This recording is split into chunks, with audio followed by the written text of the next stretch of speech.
शक्यतो जे तात्विक विषय आहेत किंवा अगदी दार्शनिक विषय आहेत तर त्याच्यात न जाण्याचा मी प्रयत्न करतो काळजी करून. कारण ते शेवटी एक असं स्पेशलाइज्ड काम आहे किंवा ज्यांना तेवढी खरीच मनापासून अगदी तत्वजिज्ञासा म्हणतात त्याला. तो अथा तो ब्रह्मजिज्ञासा जसा आहे तथा तो तत्वजिज्ञासा. ह्या सगळ्यापेक्षा बाबाजी एकदा म्हणालेत अथा तो जीवन जिज्ञासा. त्या अर्थाने ते बघणं खरं महत्त्वाचं. पण तरीसुद्धा आणि आजही तसा काही विचार समोर नाही.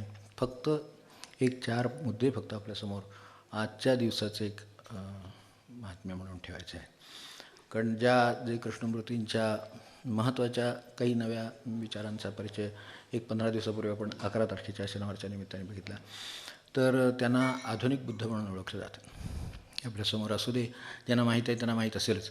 कारण जे मुद्दे त्यांनी महत्त्वाचे समजले, ज्या मुद्द्यांचा त्यांनी त्यांच्या पद्धतीनं अभ्यास केला, बुद्धांनी काही अशा तऱ्हेनं अभ्यास केला नाही किंवा ह्या कुठल्या पारंपरिक मार्ग त्यांना माहिती नव्हते असं अजिबात समजण्याचं कारण नाही. जे कृष्णमूर्तींच्या बाबतीतसुद्धा तेच होतं की त्यांनाही काही पारंपरिक मार्ग माहीत नव्हते किंवा ते म्हणत I have not red scriptures and so called ते काय आपलं जे काय आहे ते तत्वज्ञान वगैरे ते काय म्हणायचे मी काही ते वाचलेलं नाही. पण वाचलेलं नाही याचा अर्थ काय, माझ्या मनावर त्याचा कुठला ठसा नाही आहे.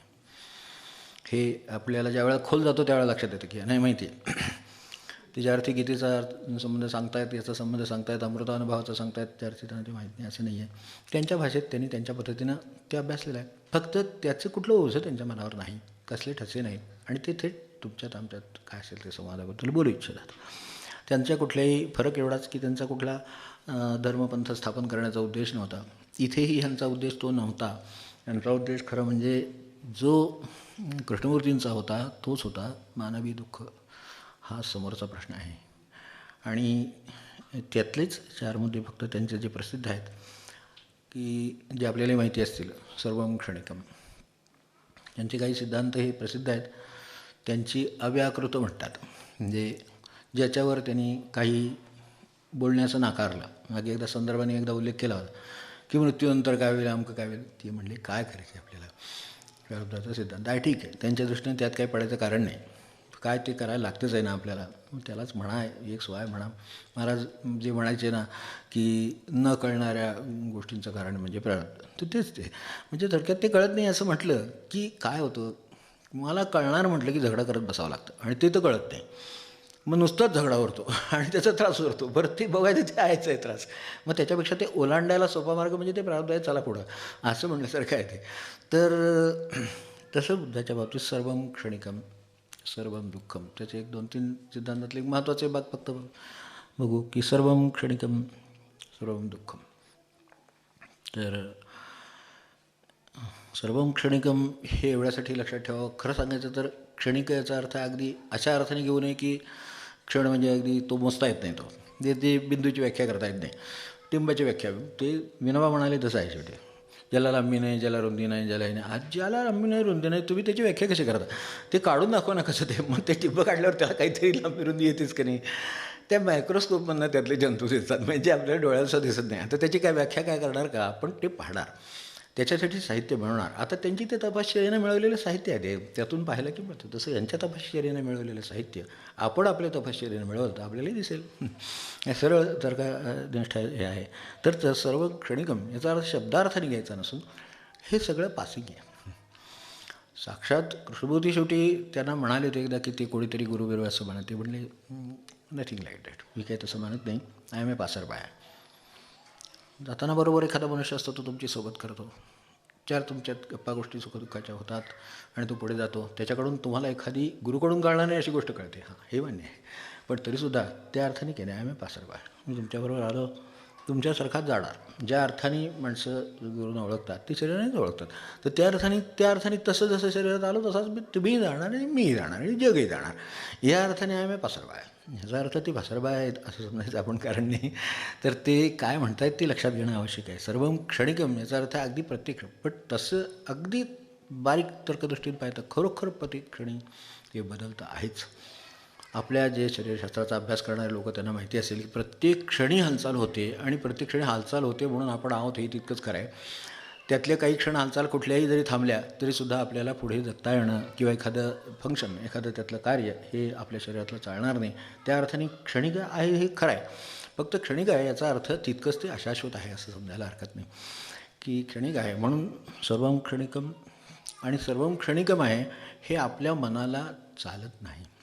आपल्या मनाला धरून ठेवण्याचा अभ्यास आहे, आवड आहे. मनाच्या काही खोडी आहेत, मागे मी म्हटलं होतं ना तसे मनाचे काही स्वभाव आहे, तर त्याला ते परपेच्युअल एक्झिस्टन्स ही फार मोठी आहे. म्हणजे असं मला टिकून राहायचं. टिकून काय राहणार, मला कालचा दिवस आज टिकून राहत नाही, हो की नाही. गेल्या वर्षीचं वय यावर्षी टिकून राहत नाही.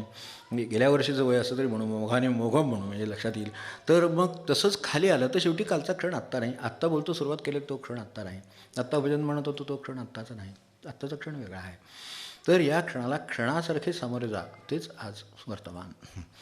तर त्या अर्थाने क्षणिक आहे. पण माणसाला ते तसं नको असते. मग ते आपले दिवस किती चांगले होते, मग ते कसं होतं, मग आम्ही कसे राहत होतो, मग कसं होतं, मग त्यावेळेला ते आमच्या शेजारी अमुक होते, आमच्या शेजारी तमुक होते, अमुक होते, ते झाडं होतं आणि ते होतं, सगळं होतं.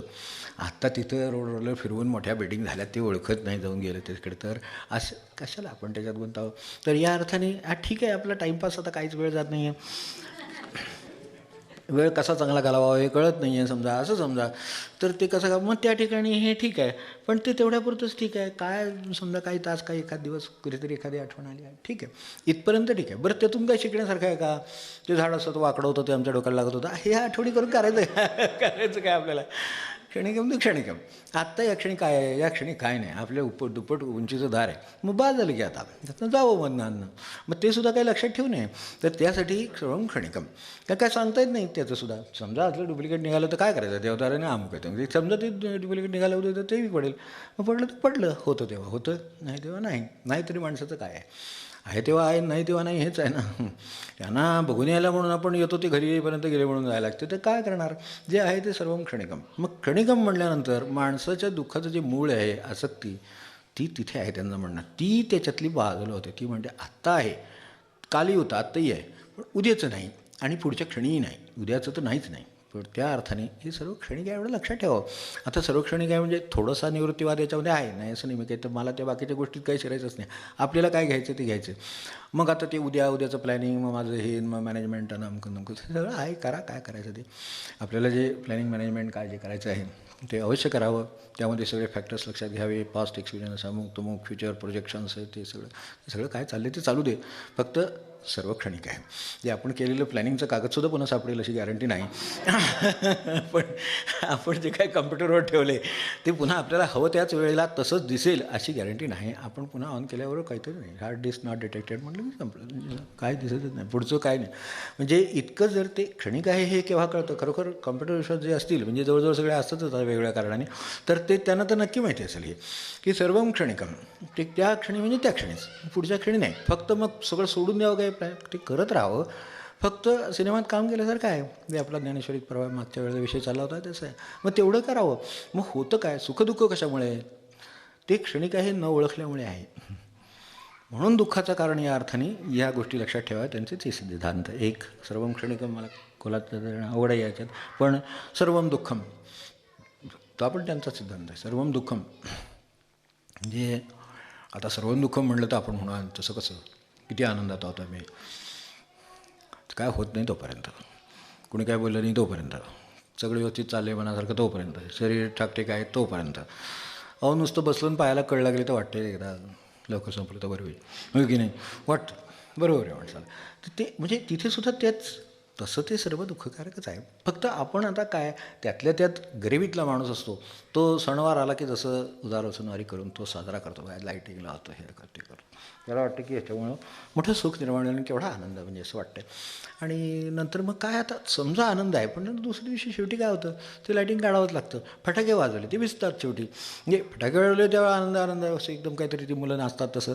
तसं सगळ्या प्रपंचात, म्हणजे मी मोठ्यांना म्हणत नाही, पण तरीसुद्धा थोड्याफार प्रमाणात तेच असतं. आता प्रसंगाने प्रसंगविशेषी नाचतात, तर ते जे काय प्रसंगविशेषी नाचतात ते नंतर थांबतात, कारण शेवटी पाय दुखायला येते. आणि कुठे गुडघ्यात ताकद राहिली, आता माणसाच्या 25च्या माणसाच्या 30च्या माणसाच्या गुडघ्यात ताकद शोधणं अवघड आहे. तर कशाला 60च्या 70च्या माणसं, आणि गळ्यात दाचायला धडपडले कुठेतरी बाकीच्या धरून न्यायला लागले म्हणजे पंचायत येते. तर ते हे सर्वं क्षणिकम सर्वं दुःखम. सर्वं दुःखम हे का लक्षात ठेवायचं, सर्वं दुःखम आहे म्हणजे त्याच्याबरोबर सुखम आहे. फक्त ते जे सुख बाजूला दिसते ते दुःखाचाच वेश घेतलेला आहे. विषय ते दिसतंय सुखाचा वेश घेतलेलं, पण ते आहे मुळात दुःखच.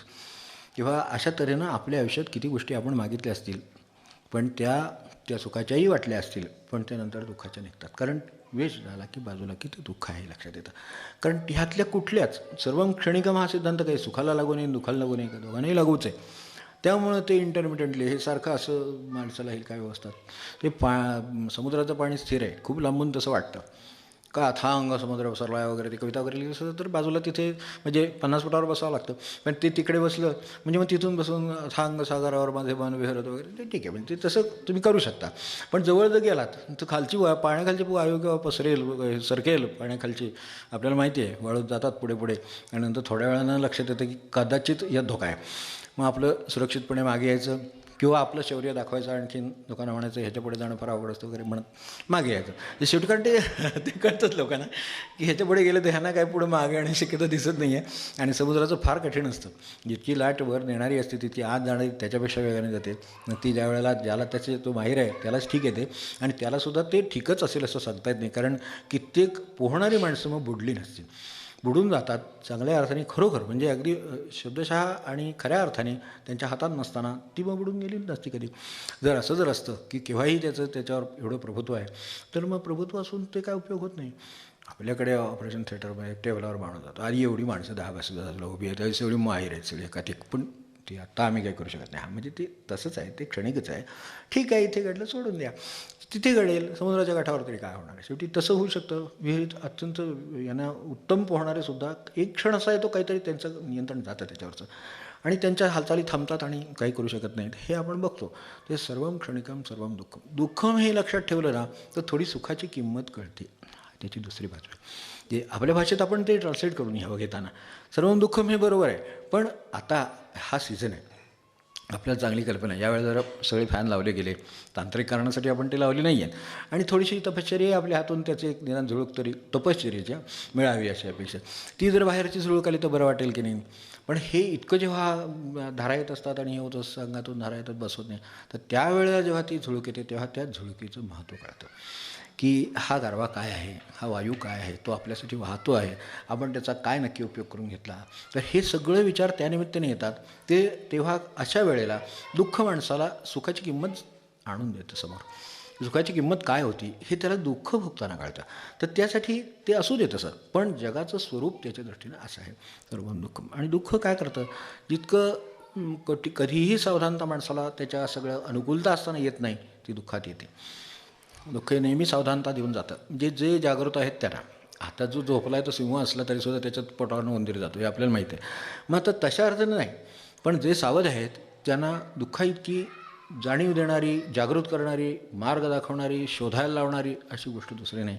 त्या अर्थाने सर्वं दुःख असू दे, पण ते आपल्याला, मला सांगा एखाद्या ठिकाणी सुखच लागले, सगळं हे सुखाचं आहे असं जर वाटलं तर मनुष्याला ते तसंच चालवं वाटेल. पण सर्वं क्षणिकम ते विसरून चालत नाही. म्हणजे हे पण क्षणिकच आहे. आत्ता वारा सुटला ठीक आहे, ह्याचा अर्थ तो 5 मिनिटात सुटणार आहे असं नाही. त्याला वाटलं तो 10 मिनिटांनी येईल, अर्ध्या तासाने येईल, नाहीतर येणार पण नाही. हे याच्याकडची सत्ता आहे. आपल्या भाषेमध्ये आपण त्याला माया म्हणू, काय सत्ता म्हणू, ईश्वरी सत्ता म्हणू, काही म्हणू. सर्वं दुःखम सर्वं क्षणिकम. सर्वं क्षणिकमचा एक दुसरा आपल्याला उपयोगी पडणारा पण अर्थ आहे की जर दुःख असेल तर लक्षात ठेवा की क्षणिकच आहे. सर्वं क्षणिकम आहे, दुःख पण त्याच्यात येतं. सुख जरी आलं तरीसुद्धा काय उधळून द्यायचं कारण नाही. कारण का, तर तेही क्षणिकम. सर्वं दुःखम सर्वं क्षणिकम. आणि सर्वं अनित्यम. काही सिद्धांतामधलं फक्त महत्त्वाचं एक समोर ठेवलं, काही अव्याकृत सर्वं अनित्यम.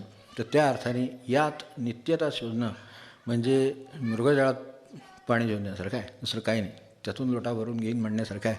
त्या अर्थाने यातलं काहीही, कुठलाही स्ट्रक्चर तुम्ही घ्या, अगदी स्वतःपासून, कुटुंबापासून, त्या समाजापासून, ते काय जे असेल त्या संघटनेपासून, सगळं जे काय असेल आपल्यासमोर ते अगदी मोठमोठ्या संस्था संघटना सगळं करत अगदी देशाच्या ह्याच्यापर्यंत. आता सर्वं अनित्यम आता आहेच. तर सर्वं अनित्यम. आता या क्षणी काय वाटते मला, अनित्य वाटते. म्हणजे काही ना आता भ्रमात वाटतं की असं होणार तसं होणार, नक्की होणार म्हणजे होणार वगैरे, ते जे काय ज्यांचं जे होणार असं वाटत असेल ते. पण त्याचं स्वरूप आत्ता काय आहे तर अनित्य आहे. येणारही नाही, टिकणारही नाही. ते अमुकच होईल असंही नाही. सर्व क्षणिकम. आणि काही झालं तरी सामान्य माणसाच्या वाट्याला शेवटी दुःखच असेल. तुम्ही आम्ही आता विचार करून ठरवा काय होणार आपल्याला. आत्तापर्यंत ही 60 वर्ष स्वातंत्र्याची काय ती झाली, आता 70 वर्ष झाली काय ते मोजा आपण आता. तर ती जी काय झाली त्या सगळ्यामध्ये तसं हे आले ते गेले. आप्पा म्हणायचे ना की काय ते गोरासाहेब गेला आणि काय नाही बाबा आम्हाला काय पडला. आज आता ह्या परिस्थितीत अगदी असे जे आता मी म्हणत नाही पण कुठले ते चांगले दिवस वगैरे येणार होते तर ते जे काय होणार होते तर आपल्याला मिळालं का 50 रुपयांनी 40 रुपयांनी पेट्रोल मिळालं का, 20 रुपयांनी काय मिळालं का, की 30 रुपयांनी आपल्याला साखर मिळाली का.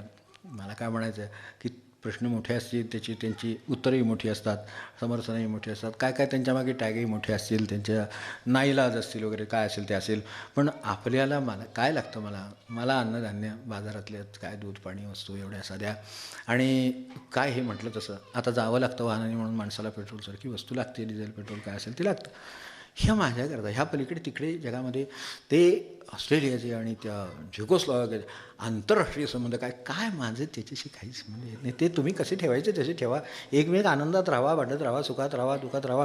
काय क्षेपणास्त्र टाकणं असलं तर चुकून इकडे पडू नये एवढी फक्त काळजी घ्या. बाकी काय आहे सर्व मानित्यम तरीसुद्धा हे सर्वं दुःखम सर्वं क्षणिकम सर्व मानित्यम असं एवढंच सांगतो. आणि पुढे जे काही प्रवाह निर्माण झाले त्याच्यामध्ये ही चालवणारी ही परंपरा ज्यांना हे आणि यातून मग काय शेवटी यातून जे ध्यान निर्माण झालं जसं विपश्यना वगैरे हे यातून निर्माण झालं की तटस्थतेनं राहा. ते सर्व क्षणिकच आहे, सर्व दुःखमयच आहे आणि सर्व अनित्यही आहे. जे आपल्याला वाटतंय हे अनित्यमचा थेट अनुभव कृष्णमूर्तींच्या जीवनामध्ये आहे. म्हणून त्याचा आणि तिथून ते पहिल्यांदा जे जागृत झाले खऱ्या अर्थाने त्यांना हल्ल्यासारखं जे झालं. त्यांच्या भावाचं नाव नित्य होतं, तुम्हाला माहिती असेल. तो जो नित्या होता तो आणि ते इतके जवळकीचे त्यांचे दोघांचे वाढ संबंध सगळं त्यांना ते पुढच्या ह्या कार्यामध्ये सुद्धा त्यांचा भाग होता आणि तो गेला. तेव्हा ते पहिल्यांदा त्यांना जाणीव झाली की नावालाही काही अर्थ नसतो. नित्य आपल्या त्याला नित्या म्हणत तर नित्या तर तो नित्य आहे तर तिथेसुद्धा अनित्यच आहे हे वावरतं. हे म्हणून ते रिफ्लेक्शन तिथे त्यांच्यात ते जास्त दिसतात आणि त्यांना त्याचं कोणतंही संयुक्तिक कारण मिळालं नाही. त्या अर्थाने ते तसे प्रूव्हिंग माइंडचे होते प्रत्येक गोष्टी पुढे सुद्धा होते. पण ह्याचं कसलंही संयुक्तिक कारण मिळालं नाही आणि पुढे एवढं आयुष्यभर कार्य आहे असं सांगणारे जे होते त्यांच्यावरही त्यांना विश्वास राहिला नाही. कारण का हा तर जातो आहे तर मग माझ्या आयुष्यात तो काय महत्त्वाची भूमिका बजावणार, ही कशी बजावणार आता, तो तर नाहीच आहे, त्या शरीराने गेलाच आणि काय नाही असं साथी आले नाही झालं त्याच्यात त्याचं काय वाचला नाही म्हणजे नाही. कृष्णमूर्तींचा हा एकच भाऊ त्यांच्याबरोबर ज्या अर्थाने होता बरोबर असा ती 8 भावंडं होती. हे 8वे म्हणून कृष्ण म्हणून त्यांचं नाव कृष्ण ठेवलं आपल्याला माहिती असेल. तर ते ठेवलं पण हा बरोबर नित्य होता त्यांच्या धाकटात तो गेला. तेव्हा ती अनित्यता म्हणजे काय याची त्यांना म्हणजे इम्परमनन्स हा जो विषय आहे तो कायम लक्षात ठेवण्यासारखा आहे. त्याची दुसरी बाजू आहे ते तसं असल्यामुळं एका बाजूने या सगळ्याकडे आपण पाहत राहू शकतो. प्रपंच आपण काय जिथून सुरू झाला असेल किंवा आपल्याला आठवत असेल लहानपणचं तिथपासून किती गोष्टी किती प्रकारे बदललेल्या आहेत म्हणजे अकल्पितरित्या त्या बदललेल्या आहेत आणि त्या तशाच राहणार आहेत. हे सत्य एकदा स्वीकारलं की बदलाचा त्रास नाही आणि बदलाचं सुखही नाही. कारण बदलाचं एक माणसाला काही वेळेला सुख होतं, काहींना सुखाचा बदल असतो, काहींना दुःखाचा बदल होतो. आता काही वेळेला आजार पण असतात बघा, ते उन्हाळ्यात काहींची कमी होतात. सर्दीवाले लोक वगैरे असतात त्यांना ते उन्हाळ्यात जरा छान जातात त्यांचे दिवस. मग त्यांना तो उन्हाळा सुखाचा ठरतो आणि जिथे पाणी नाही प्यायला पाणी नाही आका मारायची वेळ येते आकाशाकडे बघायची वेळ येते त्यांना तसं होतं. मग त्यांना तो दुःखाचा ठरतो. त्यांना बाकीचे सीझन बरे जातात. आता कुठला सीझन बरा आणि कुठला वाईट सगळं सापेक्ष आहे. हे मला जे वाईट आहे ते दुसऱ्याला चांगलं असू शकतं, चांगलं आहे ते मला वाईट असू शकतं. इथपर्यंत लक्षात ठेवलं तर मग लक्षात काय ठेवायचं तर मी यापासून बाजूला असावं लक्षात ठेवायचं. मी यात सुखदुःखाला काय कशाला गुंतलेलं नाही असं एकदा लक्षात राहिलं की मग आपण तटस्थ राहतो. तेच ध्यान. ह्या सगळ्यापासून आपण जे बाजूला राहिलो आहोत ते ध्यान आहे. आता बाकीची सृष्टी तुमच्याकडे बघून वागते का काही झाड त्याच्यासाठी तुमच्याकडे बघून वाढणार आहे का नाही. ते त्याच्या पद्धतीनं वाढणार, ते त्याच्या पद्धतीनं पानगळ होणार, त्याच्या पद्धतीनं त्याच्यावर फुलं येणार, त्याच्यावर पानं येणार. हे सगळं इरिस्पेक्टिव्ह ऑफ अस चालणार. आता मीच तेवढा मध्ये अडून बसलेलो आहे म्हणून म्हणले ना विनोबाजी म्हणले की तो विचार करावा की सगळ्या सृष्टीची पूजा बांधून झालेली आहे, आपला फक्त नमस्कार बाकी आहे तेवढा करावा म्हणजेच भक्ती. तेव्हा तेवढंच फक्त करावं. तर त्या अर्थाने बुद्धाचं जरी बघायला गेलं तरी शेवटी ते ह्या ध्यानाकडे येतं आणि त्या अर्थाने झेन वगैरे जे सगळे शब्द आहेत किंवा ज्याचा काही विस्तार ओशोनी केला आहे किंवा काहींनी केला अनेकांनी केला. सबंध झेनबद्दल आपल्याला माहिती आहे. तर त्याच्या अनेक म्हणजे उद्बोधक गोष्टी आपल्याला नेहमी मधनं आपण बघतच असतो. त्याचं आता पुढचं स्वरूप म्हणजे नालंदाचा जो उल्लेख आपण त्या ह्याच्यात केला ज्ञानेश्वरीच्या ह्याच्यात तो UN जो येऊन गेला वगैरे, हे सगळे त्याचे ऑफशॉट्स आहेत. नंतर ते त्याच्यातून जी ज्ञानाची लालसा निर्माण झाली किंवा त्यातून समजून घेण्याची जी जिज्ञासा निर्माण झाली, जगाचं स्वरूप काय आहे, आता एकदम दुःखम अनित्यम सगळं आपल्याला पटतं हे खरं आहे, मग त्याचं खरं स्वरूप काय, ही एक जिज्ञासेची मोठी ज्योत आहे की जी जर एकदा लागली तर माणसाला मी ह्यांचं क्षणभर बाजूला ठेवून किती अध्यात्माकडे नेईल. मग त्यांना तसंच नेलं ना. आता त्याला शब्द हा वापरायचा का नाही आपण ठरवायचं, पण शेवटी नित्य काय आहे, खरं स्वरूप काय आहे या जगाचं ह्याकडे नेते आणि ध्यानात जगालाचं खरं स्वरूप अधिक लवकर कळतं. म्हणून तो मार्ग तिकडे झेन म्हणून पुढे चालू झाला. झेन म्हणजे ध्यान. तर त्या अर्थाने ते चालू आहे. आणि ती करणारी मंडळी ही किती आणि प्रसिद्ध म्हणजे स्वतः आपल्याला अंगुलीमालची विनोबाने सांगितलेली गोष्ट आठवते. तर विनोबाने त्याची गोष्ट सांगायची आहे बुद्धाची स्वतःची, जी आपल्याला माहिती असेल. त्या अंगुलीमालला त्यांनी म्हटलं होतं, म्हणजे ते काय तयार झाले, एक शिष्य तयार काय झालं, एखादा उदाहरण घेतलं तरी बस आपल्याला तेवढाच वेळ. तर हे जे आहे ते बुद्ध त्या अरण्यातून जात असताना आपल्याला माहिती असेल अंगुलीमाल हा अत्यंत प्रसिद्ध आणि खूप प्रसिद्ध म्हणजे दरोडेखोर, ज्याच्या हातात कायम शस्त्र परतलेलं आहेच आहे आणि कुऱ्हाड असते त्याच्याबरोबर नेहमी. आणि तो मनुष्य ठेवायचाच नाही, म्हणजे मागे पुढे काही ठेवायचंच नाही, जे असेल ते काढून घ्यायचं. तर तसं तो बुद्धाला भेटला आणि तो म्हणला मला तुम्हाला हे करायला लागेल, तुम्हाला मृत्यूचं भय माझ्या हातात आहे. ठीक आहे म्हणून तुला जे काय माझ्याकडे जे काय असेल, माझ्याकडे काय असणार आहे, हे लॉईन क्लॉथ, हे लोक गुंडाळणारे याला खांद्यावर टाकणार पंचसंपलं, त्यांच्याकडे काय साहित्य नाही काय नाही, हातात असते ते एखादी काठी, या पलीकडे ते सुद्धा नाही. म्हणजे इतकं नसलेली माणसं तरीसुद्धा त्याला असं वाटलं, म्हणून त्यांना म्हटलं थांबा, किंवा इथला सर्वात मोठा दरोडेखोर. ठीक आहे असं ते काय हरकत नाही, तुमची आमची गाठ पडली. तर म्हणले आता तुम्हाला तसं सोडणार नाही, मी मारल्याशिवाय सोडणार नाही. ते म्हणजे अरे मारायचं तर काय मारून टाका, काय तोही काही प्रश्न नाही माझ्या दृष्टीने. म्हणजे ते आता खाली यायला लागले हळूहळू. म्हणजे त्याला विचार करायला लागला. नेहमी सत्पुरुषांचं हे लक्षण असतं की ते तुम्हाला तुमच्या मनात देतात की त्यांचं लक्षण आहे. तसं त्यांचं झालं. तसं जे वाल्मिकींचं त्यांचं झालं, जे आपल्याला माहिती आहे तसंच आहे ते. तसं ते म्हणले ठीक आहे, मग फक्त मला तो मारणारच आहे स्वतः. बरं माझ्याकडे काय नाही, जे आहे ते तुला हवं असलं तर तू घेऊन जाऊ शकतो, किंवा माझं काय करायचं असं पुढे तुला करता येतं तू करू शकतोस, तू कर. फक्त एकच काम कर की ही तुझ्या हातात कुऱ्हाड आहे आणि मला फक्त हे समोर झाड दिसते, एक फांदी तोड फक्त. तो म्हणलं ते माझ्या डाव्याचं काम आहे. म्हणून त्याने एक फांदी एका घावात एक फांदी ताडकन तोडली आणि समोर टाकली. बोला झालं, मारू तुम्हाला तर हरकत नाही म्हणणं, फक्त एकच त्याच्यापूर्वी त्यातलं काम राहिले, ते रिक्वेस्ट आहे म्हणजे तेवढं कर, विनंती आहे तेवढी कर. तर ती फांदी फक्त त्या जागेवर परत लावून दे मला. ती म्हणजे यक्ष प्रश्न असे येतात आणि समोर माणसाला सावध करून देतात, ती तिथं लावून दे. तर म्हटलं तसं कसं होईल.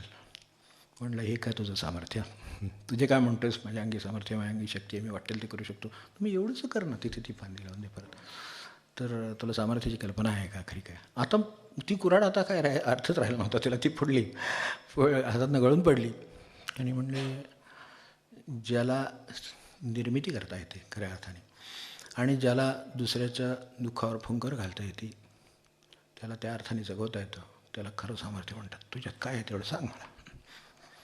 तिथपासून अंगुलीमालाचं आयुष्य बदललं आणि तो त्यांच्या हा जो काही बुद्धाचा पंथ म्हणा त्याचा, तर त्याच्यातला तो ध्यान करून मोठा साधू होऊन गेला.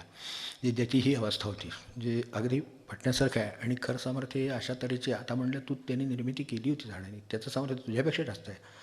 ते त्याचं ते लावू नाही शकला असतो, तोडायला. तर म्हटलं ते काय म्हणला, ते त्यांनी त्याला म्हटलं इट इज चाइल्ड, हा पोरखेळ आहे म्हणले. तू जे मारलंस तोडलंस ना तो पोरखेळ आहे, पण हे निर्माण करणं हा पोरखेळ नाही आहे, त्याच्यामागं फार मोठी सर्जनाचा संबंध आहे. तर ती खरी सामर्थ्य असेल तर ते आहे. आपण बौद्धांच्याकडून म्हटलं तत्त्वज्ञानातलं फार नाही शिकलं तरी चालेल, ती आर्य सत्य आहेत, ती अव्याकृत आहेत, हे आहेत सगळे राहून आपल्याला जीवनाशी त्यांनी काय गाठ घालून दिली ती लक्षात आली तरी पुरेशी होईल. तर दुःख नाही, दुःख दूर करता येत ना, दुःखावर फुंकर घाल, ते तरी करता येईल. मग तसं तुला काय करता येतं का ते सांग मला. आत्तापर्यंत दुःख देण्याचाच अनुभव असल्यामुळं हे सावध करणारं ठरलं. आयुष्य बदललं. त्याने निर्माण केलेले पुढे जे निर्माण म्हणजे त्यांच्यापासून ते कोणालाच काय म्हणत नसत. दुःखाच्या त्यांच्या सान्निध्यात राहणाऱ्या सुद्धा खूप सावध असायचे. आनंद आहेत, हे आहेत, प्रत्येकाचं कथा आपल्याला माहिती असतील की ते प्रत्येकजण ज्या अर्थाने खरे जे गेले ना ते सोडलंच नाही त्यांनी, त्याही सावधच राहिले, कायम पुढे जात राहिले. त्यामधूनच आनंदसारखे हे जे शिष्य निर्माण झाले ते फार मोठे झाले, नागार्जुनसारखे निर्माण झाले ते फार मोठे झाले. तेव्हा आता ह्यातल्या आनंदाची आपल्याला कथा माहिती असेल, नागार्जुनांची माहिती असेल, तर ते त्यांच्या त्या झोपडीत, आता एक त्यातली सांगतो. नागार्जुन ज्या वेळेला रात्रीच्या वेळेला झोपडीत आपल्या त्यांना काही हे नाही, धर्मशाळा आहे, कुठेतरी आसरा घ्यायचा आणि पुन्हा आपली वाटचाल करायची, असं मेंडिकंट सगळे होते.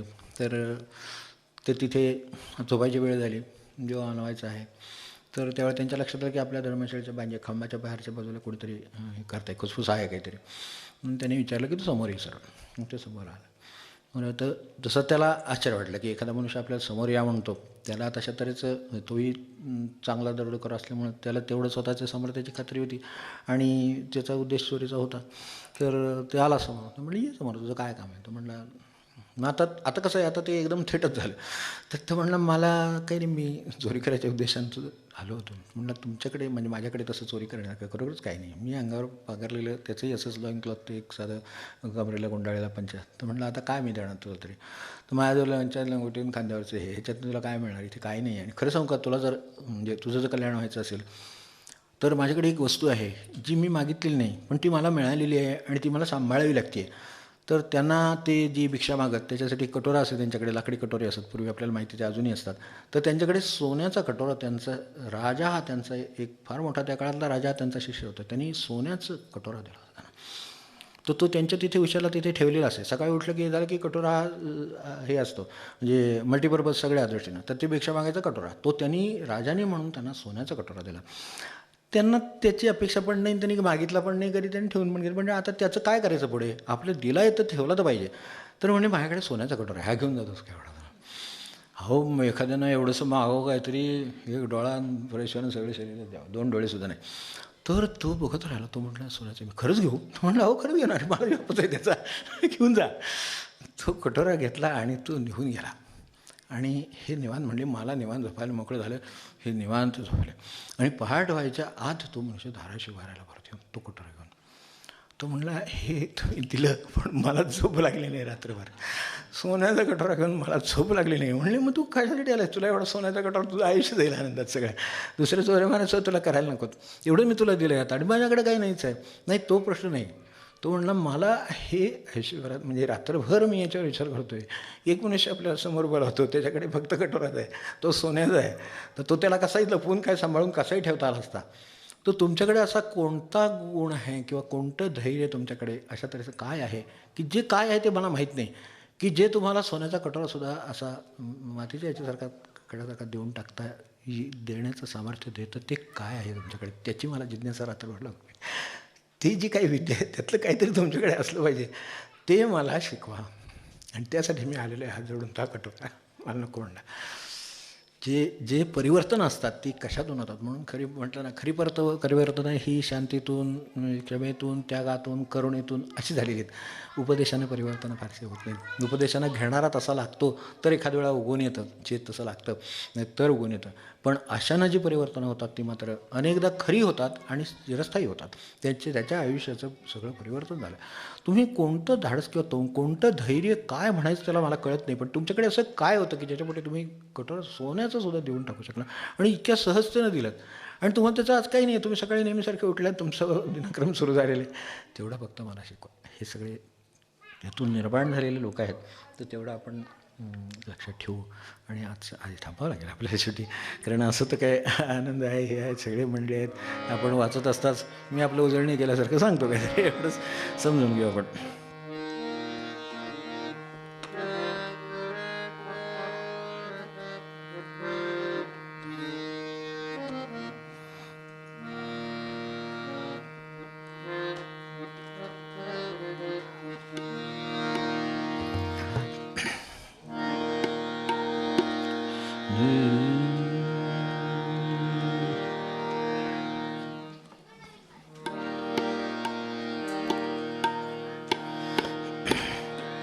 पुराणिक पद 400.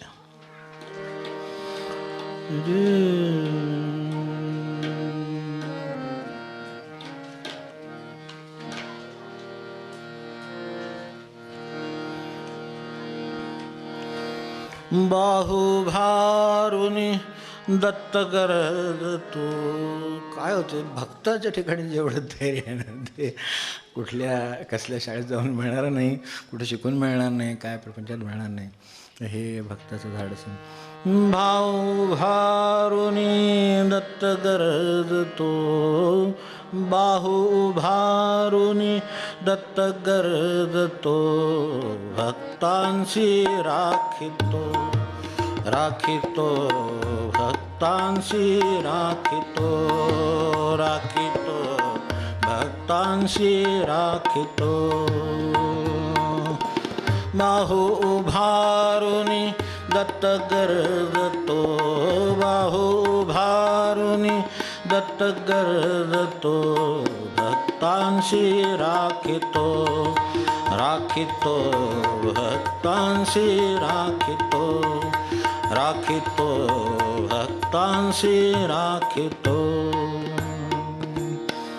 कोणी न पाहे वक्रदृष्टीने, कोणी न पाहे वक्रदृष्टीने, काळ चाकरतो चाकरतो, काळ चाकरतो चाकरतो, काळ चाकरतो.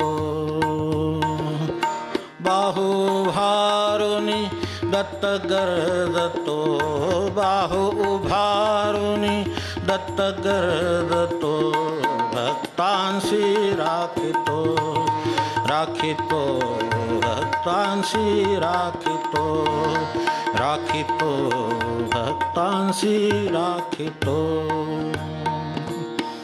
रहा निश्चिंत नामस्मरत, रहा निश्चिंत नामस्मरत, तापत्रय हरितो हरितो, तापत्रय हरितो हरितो, तापत्रय हरितो.